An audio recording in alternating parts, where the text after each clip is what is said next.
Qu'est-ce qu'un chat? Comment définiriez-vous rigoureusement ce qu'est un chat? Dans la série sur l'IA, on avait vu que en 2012, en un sens, Google était parvenu à enfin fournir une définition rigoureuse de ce qu'est un chat en concevant un algorithme qui réagit si et seulement si il est exposé à une image de chat. De nos jours, les algorithmes à base de réseaux de neurones arrivent même à avoir un concept qui s'allume à la fois lorsque l'algorithme est exposé à une image de chat, mais aussi quand il lit ou entend le mot chat. Mieux encore, ces algorithmes peuvent effectuer des opérations sémantiques en manipulant le concept de chat, par exemple en transformant des chats mignons en chats hipster. Et bien sûr, je parle de chats, mais ça marche aussi avec les chiens. Et tout ça, à bien y réfléchir, c'est vraiment stupéfiant. Certes, ces algorithmes arrivent à détecter les chats et les chiens dans des images, à relier ça à des textes qu'ils lisent et même à manipuler ces concepts, mais est-ce qu'ils comprennent vraiment de quoi il s'agit?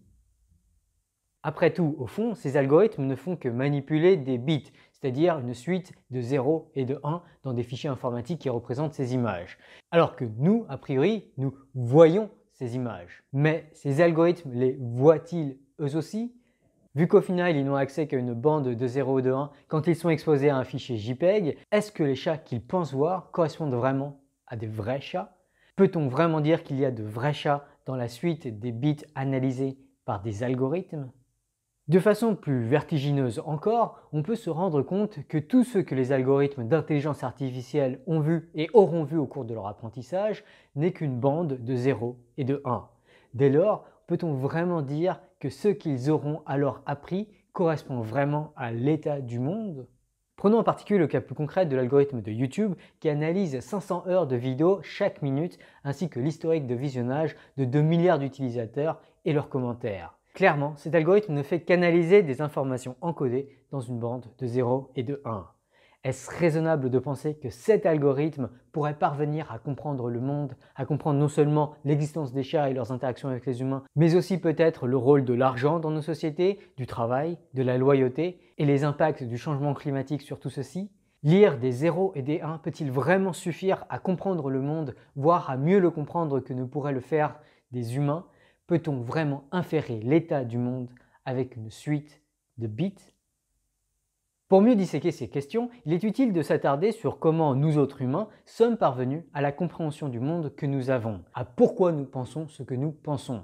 Et il se trouve que pour comprendre notre monde, nous autres humains avons aussi besoin de nous informer, c'est-à-dire de collecter des données sur notre monde.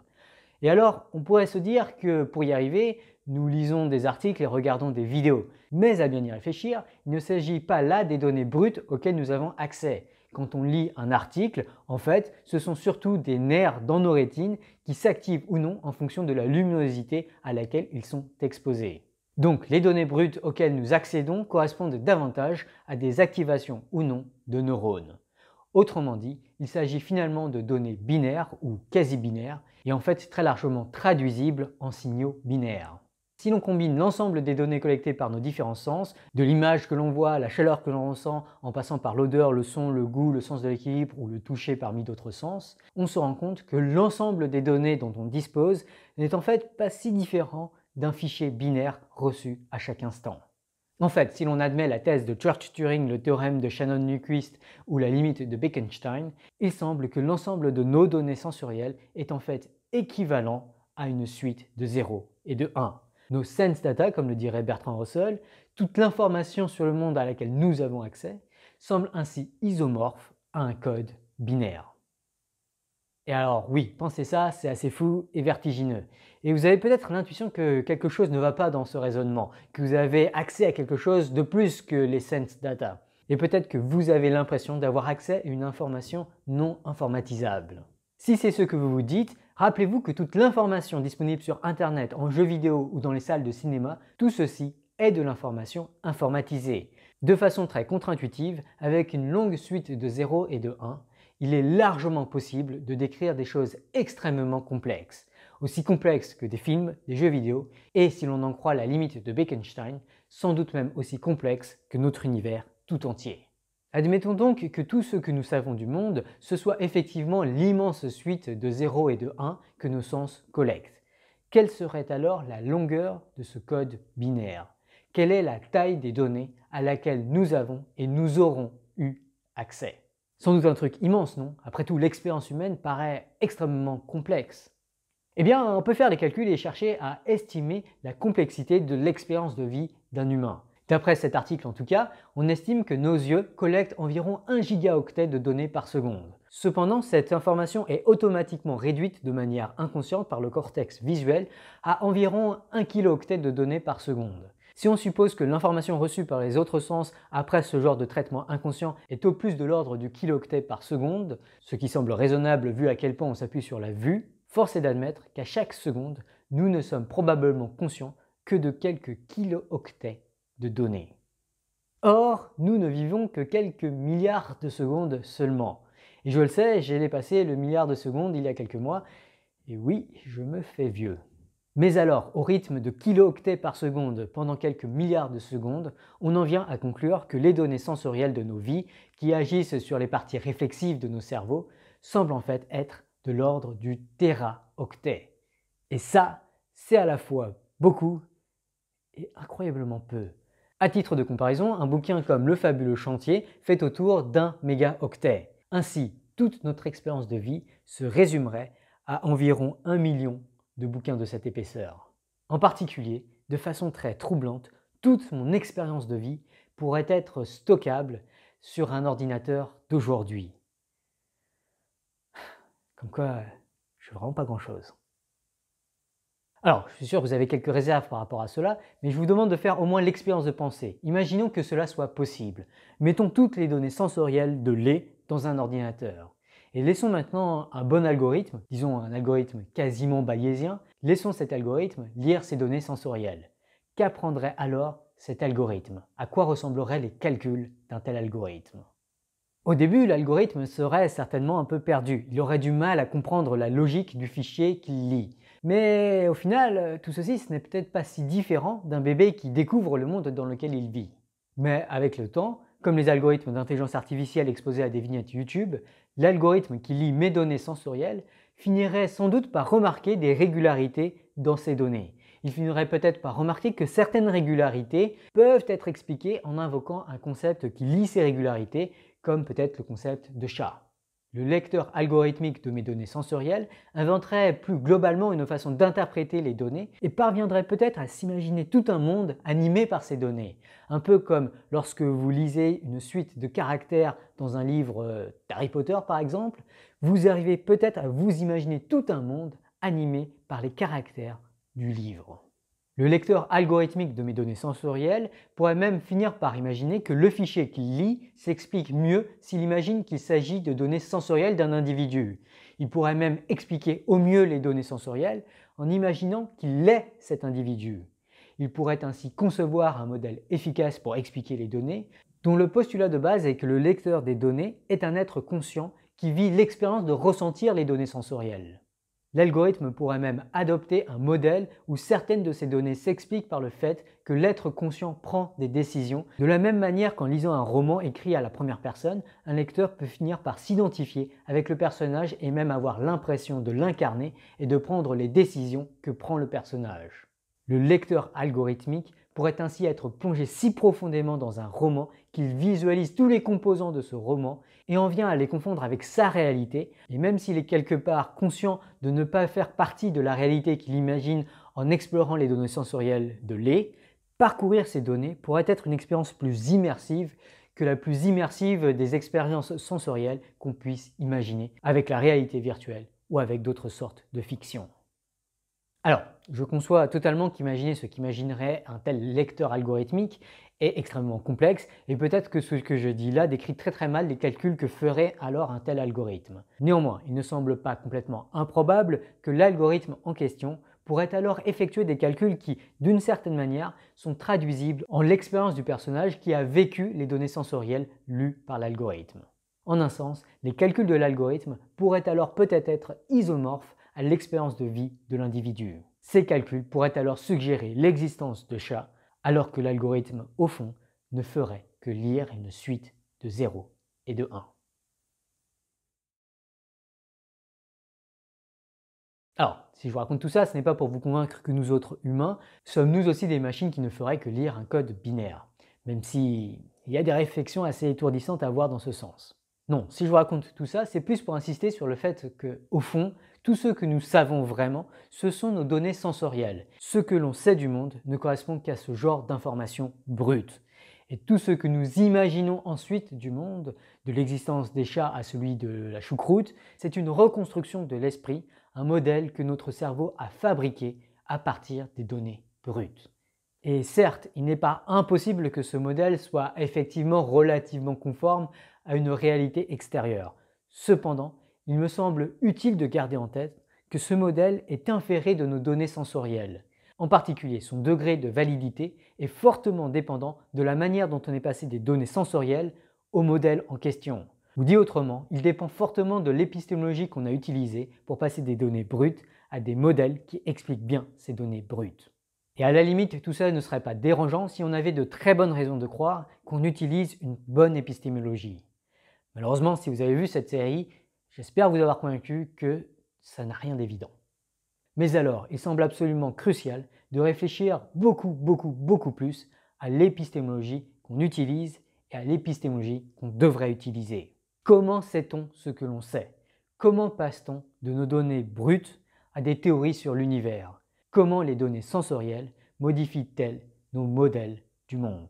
Le mathématicien Leopold Kronecker aimait dire que Dieu a créé les nombres entiers et que le reste est une fabrication de l'homme, en sous-entendant notamment que certaines fabrications à la Cantor n'ont pas de réalité. Si Dieu existe, je dirais que cette citation ne me semble pas tout à fait adéquate. Il semble plutôt que Dieu a créé nos données sensorielles et que les hommes ont ensuite fabriqué un modèle de l'univers à partir de ces données sensorielles. Ou dit autrement, Dieu a créé des bandes de bits, le reste est une fabrication humaine. Deux petites annonces avant de passer aux commentaires de la vidéo précédente. On vient de commencer un autre podcast avec des amis de l'EPFL qui s'appelle Robustly Beneficial, qui est un podcast dans lequel on parle de sécurité et d'éthique des intelligences artificielles. Et en particulier, en fait, on parle de la recherche qui a lieu dans ce domaine. Donc le podcast est cette fois en anglais, notamment parce qu'on cherche à avoir une audience plus académique et du coup plus internationale. Et je co-présente le podcast avec notamment Almadi Mamdi, mais également avec Louis Faucon, qui est également l'auteur de l'application BaseUp.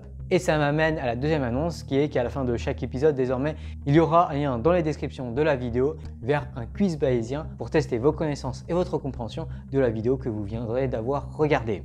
La dernière fois, on avait parlé du rôle de l'information en physique et Aisa Akira fait la remarque qu'il y a un coût énergétique finalement au calcul et que c'est quelque chose qu'il faut prendre en compte. Et en effet, aujourd'hui en particulier, si on regarde les machines à calculer, elles dépensent énormément d'énergie. Et alors, on peut se demander quel est le coût énergétique minimum d'un calcul. Est-ce qu'il existe une telle quantité ? Eh bien, en un sens, il existe une quantité qui ressemble un peu à ça. Chaque calcul irréversible correspond à une dépense énergétique. Alors, pour être un peu plus précis, le coût énergétique d'un calcul dépend en fait de la température ambiante. Et en gros, plus il fait chaud, plus le coût énergétique d'un calcul irréversible sera élevé. En fait, les deux sont même proportionnels, ce qui veut dire que quand on fait des calculs à une température très proche du zéro absolu, en fait, on a très peu de dépenses énergétiques par calcul. Alors ça, c'est pour les calculs irréversibles, mais pour les calculs de façon très générale, il y a une autre limite qui existe, qui est un peu similaire à la limite de Bekenstein, mais qui a été proposée par le mathématicien Hans-Joachim Primermann. Donc on parle de limite de Primermann. Et la limite de Primermann, c'est le nombre de calculs qu'on peut faire par seconde avec une quantité de matière donnée. Donc c'est en bits par seconde par kilogramme. Et cette limite de Primermann nous dit qu'on ne pourra pas faire plus que 10 puissance 50 bits d'opération par seconde par kilogramme. Et avec ça, on peut faire des calculs assez amusants. Par exemple, on peut regarder combien de calculs on peut faire si on utilise toute la Terre et qu'on atteint la limite de la physique pour le calcul. Et bien avec toute la Terre, on peut faire 10 puissance 75 opérations par seconde.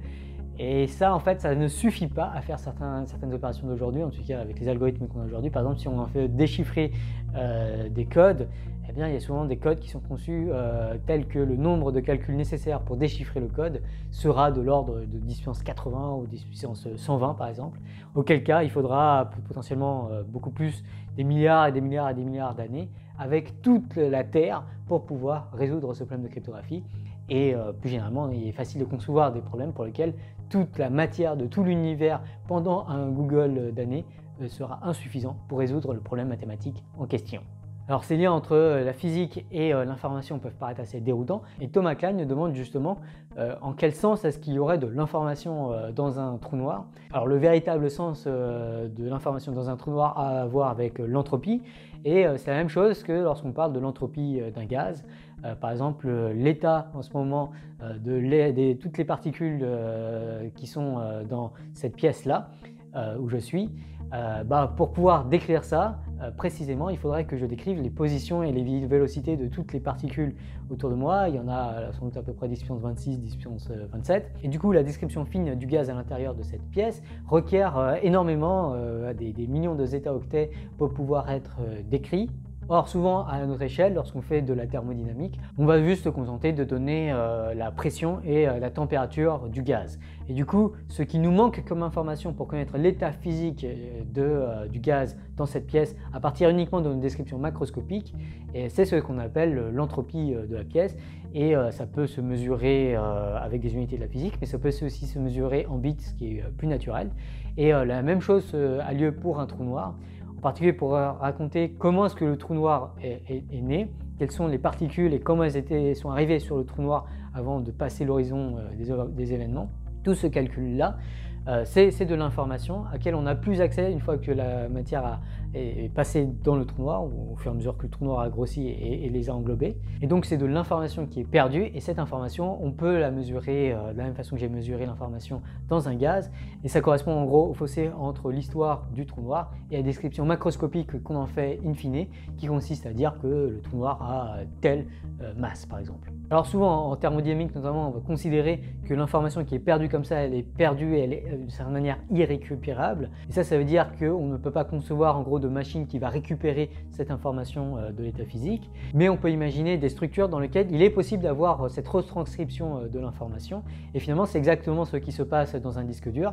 Dans un disque dur, l'une des propriétés importantes du disque dur, c'est qu'on est capable de lire ce qu'il y a dans le disque dur, c'est-à-dire de transformer cette information en un autre objet qui récupère en gros cette information. Bon, dans le cas d'un trou noir, ça va être très compliqué de faire ça, mais la limite de Bekenstein nous dit qu'il est possible, en tout cas en principe, de mettre énormément d'informations, donc dans un mètre cube, en gros avec plutôt une surface, on prend un volume avec une surface de 1 mètre carré, il est capable de mettre à l'intérieur de cette surface, en gros 10 puissance 69 bits d'informations. Et ça serait comme un disque dur, en sens où il pourrait peut-être y avoir un mécanisme, en tout cas en principe, qui permet de récupérer cette information et de la copier-coller ou d'accéder à telle ou telle partie de l'information pour mettre ensuite ça dans un téléphone ou autre. Donc ça serait possible d'avoir une autre machine qui récupère cette information, et en ce sens, il y aurait vraiment un stockage de 10 puissance 69 bits d'information, à condition bien sûr que c'est de l'information macroscopique, en particulier que ce ne soit pas de l'information qui soit perdue d'un point de vue thermodynamique. Hey, j'espère que vous avez aimé cette vidéo et que vous voyez le lien avec Bayes. La prochaine fois, on va un peu appliquer tout ça à une question souvent discutée, à savoir l'existence du hasard dans notre univers. Si vous avez aimé cette vidéo, pensez à la liker, à la commenter, à la partager, pensez à vous abonner pour ne pas manquer les épisodes. Merci au tipeur pour leur don et j'espère que vous serez là la prochaine fois. Au niveau du toucher, vous êtes capable de toucher. Si vous faites bien attention, vous sentez sur chaque centimètre carré de votre peau, vous sentez le poids de vos fringues. Mais on n'y fait jamais attention. Parce qu'en fait, si on faisait attention en permanence à tout ce que nos sens perçoivent, on serait en mode complet TMI. Too much information. En fait, la seule certitude à laquelle l'expérience consciente nous donne accès, c'est qu'il y a de l'expérience consciente, ce que Hume nomme ici des perceptions. Une suite de perceptions dont il n'est pas clair qu'il y ait un moi derrière. La certitude absolue n'est pas que moi je suis, moi j'existe, comme le soutient Descartes, ego sum, ego existo, mais simplement il y a des perceptions. Russell, dont je parlais dans un autre épisode, aurait parlé de sense data. La certitude primitive, c'est qu'il y a des sense data. Un flux constamment changeant de données d'expérience. Voilà tout.